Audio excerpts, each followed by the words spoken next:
Fire for your mind. The Kosher Clinician.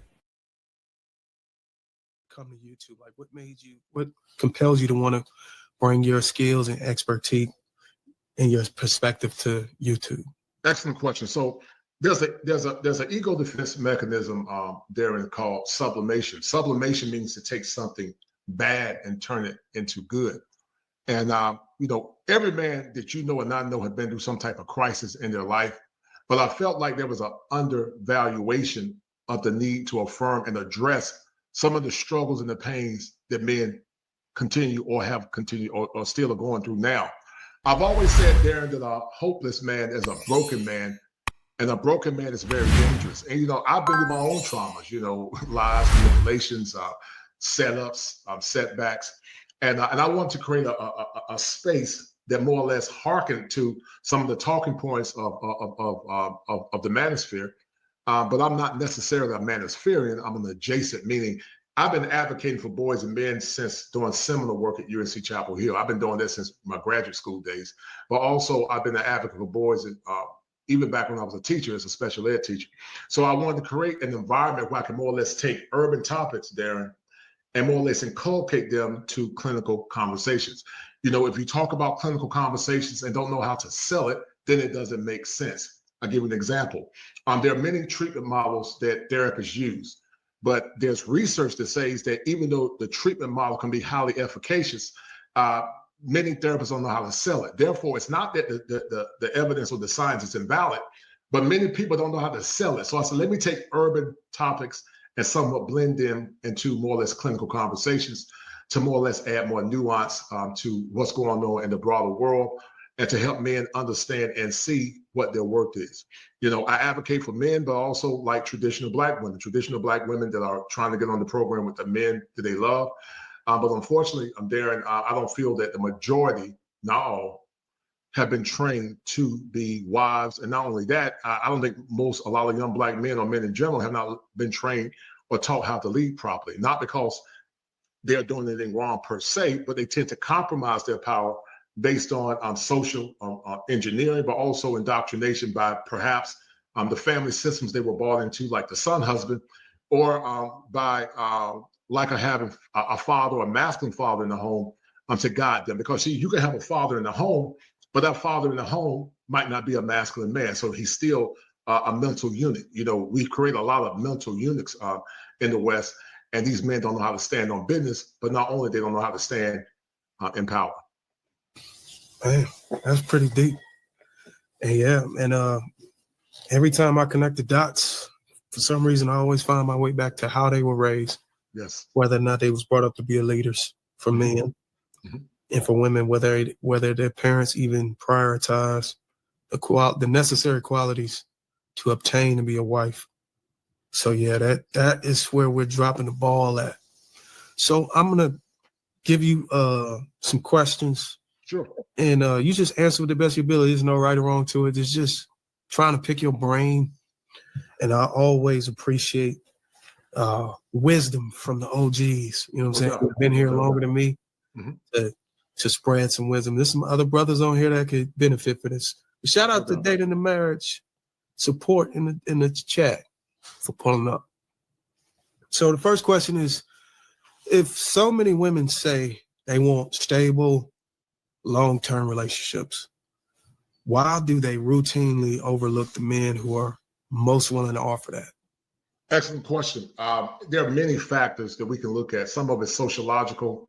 Some of it is unconscious pathologies. Some of it is liberal indoctrination. Some of it is the environment that they've been raised in. And some of it is generational dysfunction.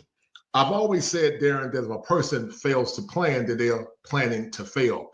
And I think one of the greatest indictments with many modern women that I begin to see, I had a woman on my show by the name of Apaka one time, and she thought she had forever, Darren, to pick from the man tree. The man tree is a moniker or a euphemism that more or less talk about the assumption and the presumption that a woman has an unlimited time to get a high quality man. But that's not the case. Men's circles, the manosphere is going mainstream. Men are beginning to open their eyes. Men are beginning to see what their worth is. Men are no longer being encumbered by the things that women say or do. They're becoming indifferent because there's a term that I created, Darren, that you see many times in the car industry, but also with appliances. I call it planned obsolescence. That's just a fancy way of saying she's planning to make you obsolete because she has so many options at her disposal that she doesn't see you as being important until the clock runs out. Women practice consciously or unconsciously planned obsolescence because they don't really value the essence of a man. Men have created a space or a chasm or an environment that women can dwell in to the point they don't see men as relevant anymore. But a wise woman understands, and a wise man understands that a man don't live on an island unto himself. He don't live on an island unto himself. And wise women understand that she has her own intrinsic worth and values, just like a man has his own intrinsic worth and values.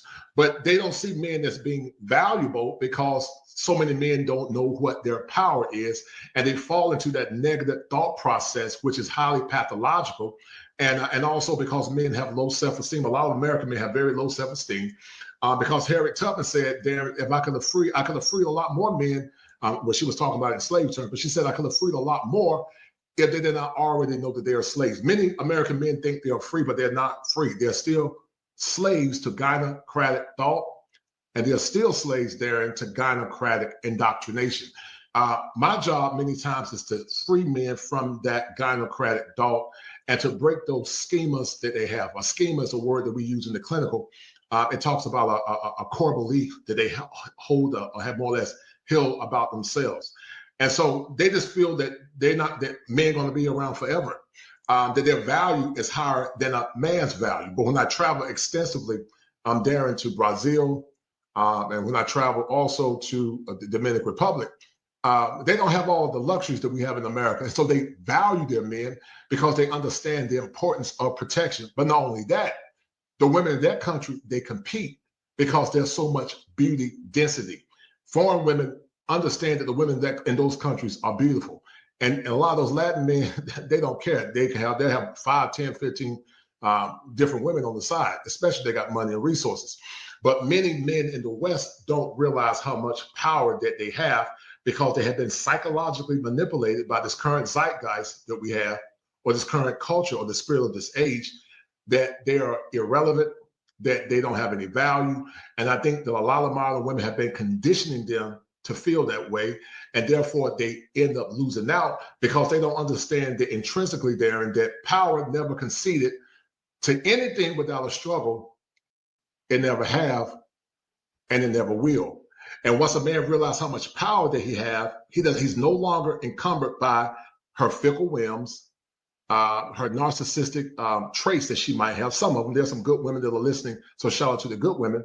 And he said, you know what, give me liberty or give me death. Because what you're seeing now, Darren, is a condition called taxation without representation and the mental oppression of the American male. Man, you kind of deep with this stuff, man. I appreciate it, man. Fire for your mind, man. I'm trying to break up those trauma blocks in the minds of a lot of men, because a lot of men have trauma blocks, and that's what trauma does. It impedes them. So let me tell you why I say fire for your mind. So it's twofold, or maybe it's even threefold. Fire for your mind means the illumination. It means to be illuminated and see the world for what it is. The red pill just basically means to see it for what it is. But also fire for your mind means to break the trauma blocks.